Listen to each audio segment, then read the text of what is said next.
In this video, you will watch the procedures for the Using Density to Determine the Identity of Unknown Metals lab. This is Chemistry Lab number 1. Step 1. Ensure that the digital scale is clean and dry. Step 2. Measure the mass of approximately half of the metal strips that you have been provided. Make sure your metal strips are dry before you weigh them. So we're going to zero our weigh boat on the scale and place in approximately half of our metal strips.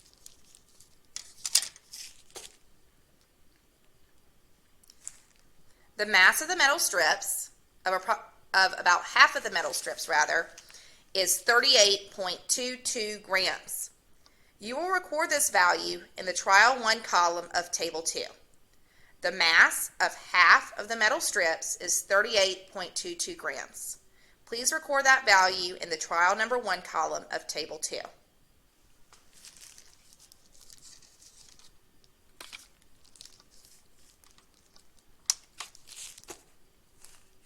Now we're going to measure the volume of this sample of metal strips in a graduated cylinder using water displacement.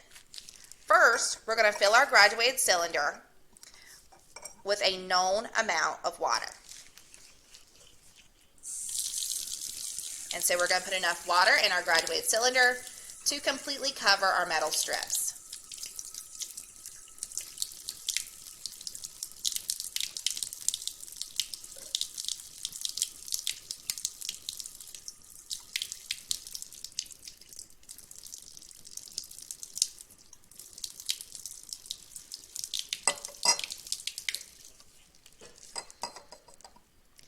So we have 60.0 milliliters of water in our graduated cylinder. You will record that value in the Trial 1 column of Table 2. Again, we have 60.0 milliliters of water in our graduated cylinder. Next, we're going to gently add the metal strips to the water. As we add the metal strips, we're going to try not to splash water onto the sides of our graduated cylinder.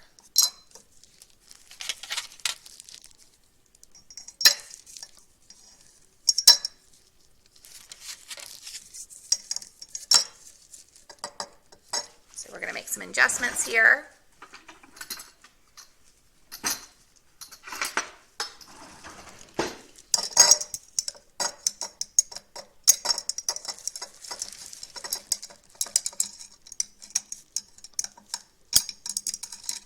Get our strips submerged completely.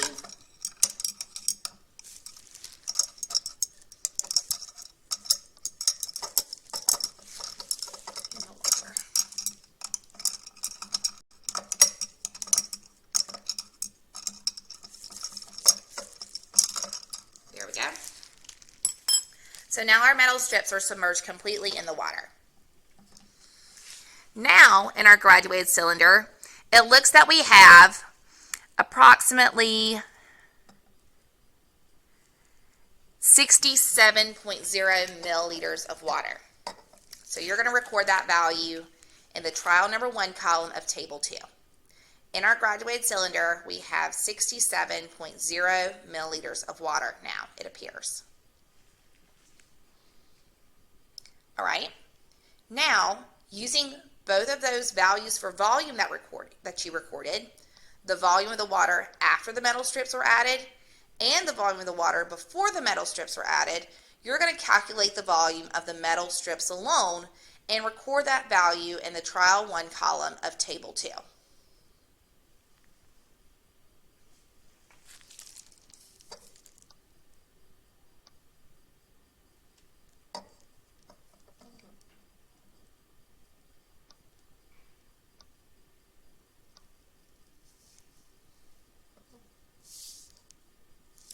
Now, we're going to empty our graduated cylinder.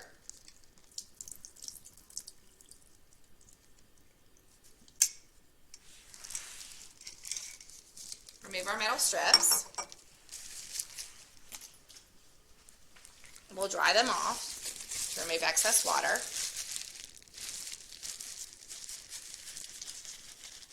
And now we're going to measure the mass of all of our metal strips. This is step number 4 of the procedures. So we're going to place an empty weigh boat onto our digital scale, zero the scale, and then place all of our metal strips into the weigh boat in order to calculate their mass. Okay, so the mass of all of the metal strips is 73.89 grams. You're going to record this value in the Trial 2 column of Table 2. Again, the mass of all of the metal strips is 73.89 grams. Once again, we're going to put a known amount of water into our graduated cylinder. So we're going to put about 75.0 milliliters. So we have 75.0 milliliters of water in our graduated cylinder. And now we're going to add in the metal strips. Okay, so make sure you record that value, 75.0 milliliters of water, in the Trial 2 column of Table 2. So now we're going to see what that volume changes to when we add in our metal strips. We may have to make some adjustments here just to make sure they all go down in the water like they're supposed to. And don't get stuck on one another.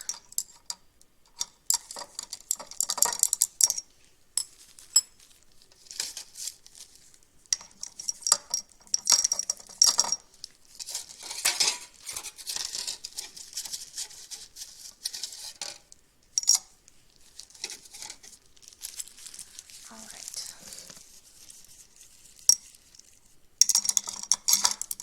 There we go. Okay, so now it appears that we have 85.1 milliliters of water in our graduated cylinder. So with the metal strips added, with all of the metal strips added, we have, it appears to be 85.1 milliliters of water in our graduated cylinder. So record that value in the Trial 2 column of Table 2. With the metal strips added to the water, it looks like we have 85.1 milliliters of water. And so now you're going to use those two volume measurements to calculate the volume of all of our metal strips. And you're going to record that volume of the metal strips in the Trial 2 column of Table 2.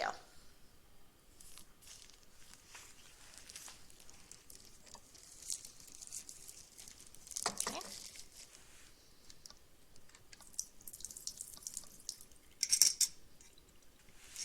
So we're going to remove our metal strips from the graduated cylinder. Dry them off with a paper towel. Remove excess water. And return them to their weigh boat.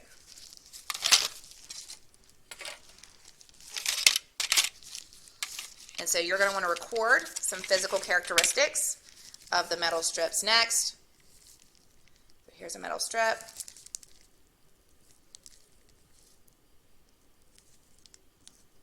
So I ask you to record their color and their luster. So what color is this strip of metal? You'll record that in Table 2. And then what I mean by luster is how shiny is it. And so I'm going to dry this little piece off a little bit more, because with water on it, it kind of looks a little bit shinier than it is. Right? So you'll just say, is it shiny, not shiny, dull, or somewhere kind of in between.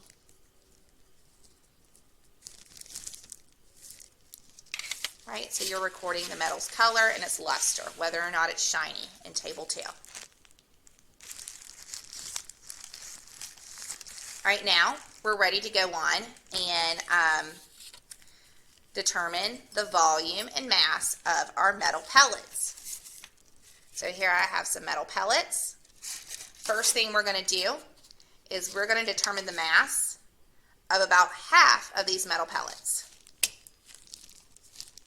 So we're going to zero our scale. I'm going to pour in about half of these metal pellets. We'll add like one or two more in there. Okay, so there's our metal pellets on the scale. And so half of our sample of metal pellets has a mass of 61.92 grams. So you're going to record that value in the trial 1 column of table 3. So half of our sample of metal pellets has a mass of 61.92 grams. The mass of half of our sample of metal pellets is 61.92 grams.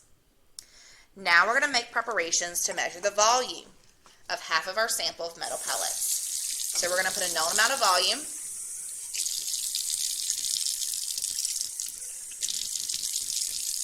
into our graduated cylinder. We'll try to get it right at 60, so it makes that calculation just a little bit easier.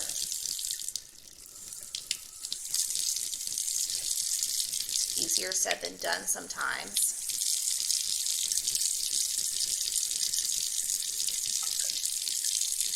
All right, perfect. So we have approximately 60.0 milliliters of water in our graduated cylinder. Now we're going to add in the metal pellets.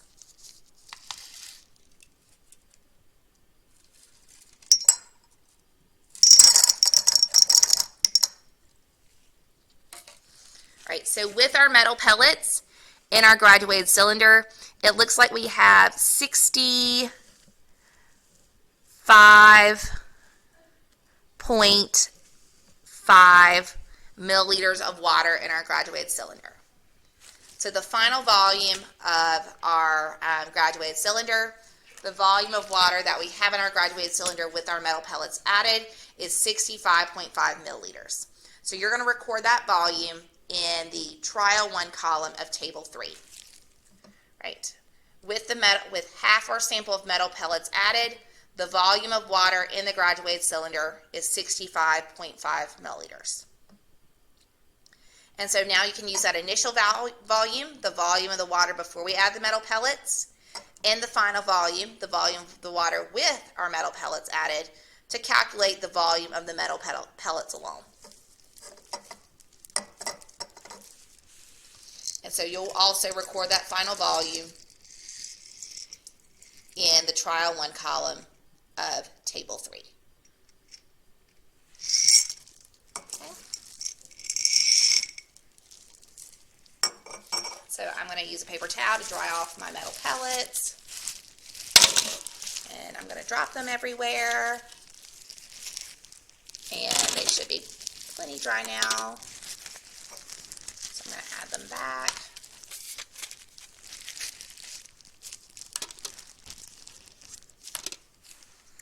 And I dropped 2 on the ground.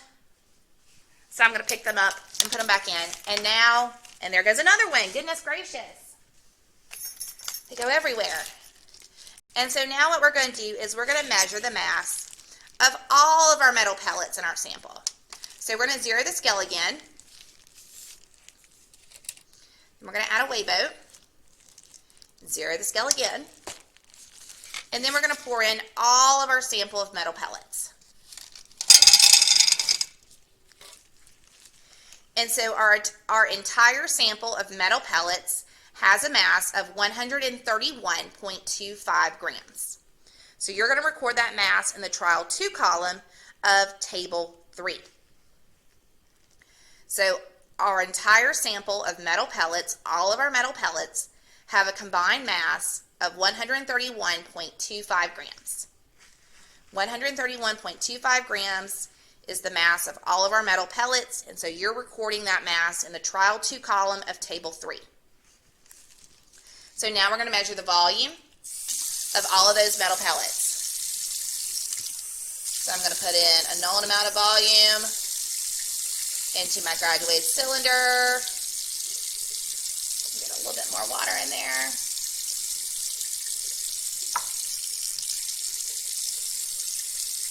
That's too much.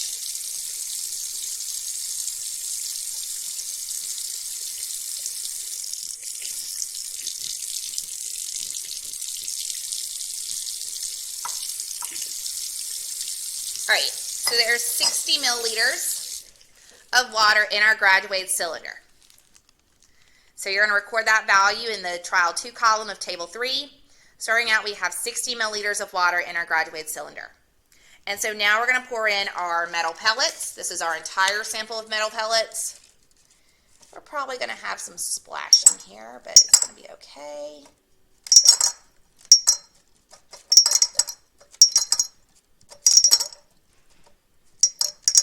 Uh-oh, there goes one. We lost one. We'll throw him in at the end. There's that last one. All right.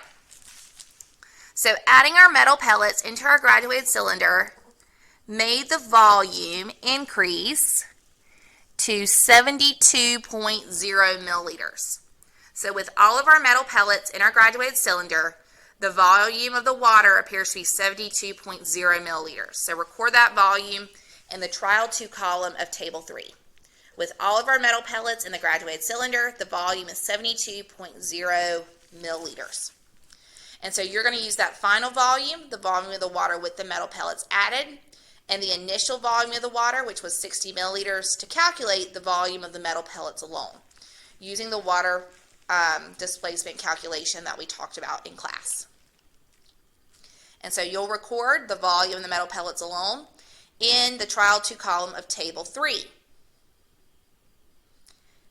And so now we're going to record some physical characteristics about our metal pellets before we finish up the lab today.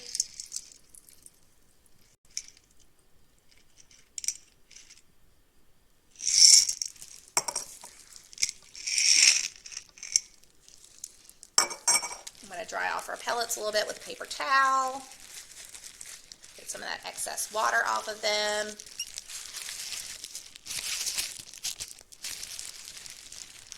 And then we'll add them back to their weight load. Okay, and I was working a little bit off screen there. All right, so here's all of our metal pellets back in the weigh boat. And so I'm going to hold the weigh boat up to the camera so you guys can see them better. So you're just going to record what color they are as one of the physical characteristics in table 3. So you should see a place where you can record the color of the metal pellets. So I'll put a couple in my hand.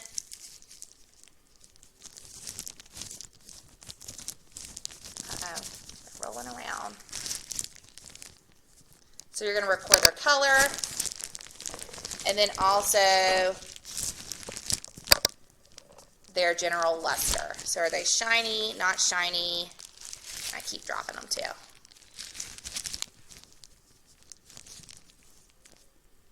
They have any luster to them? Are they shiny or dull is basically all you're telling me.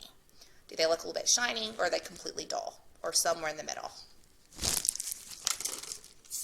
Okay, so there's the metal pellets.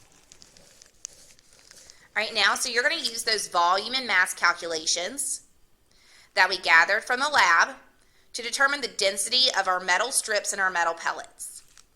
And so you're going to show that calculation on your lab document, on your lab Google Doc.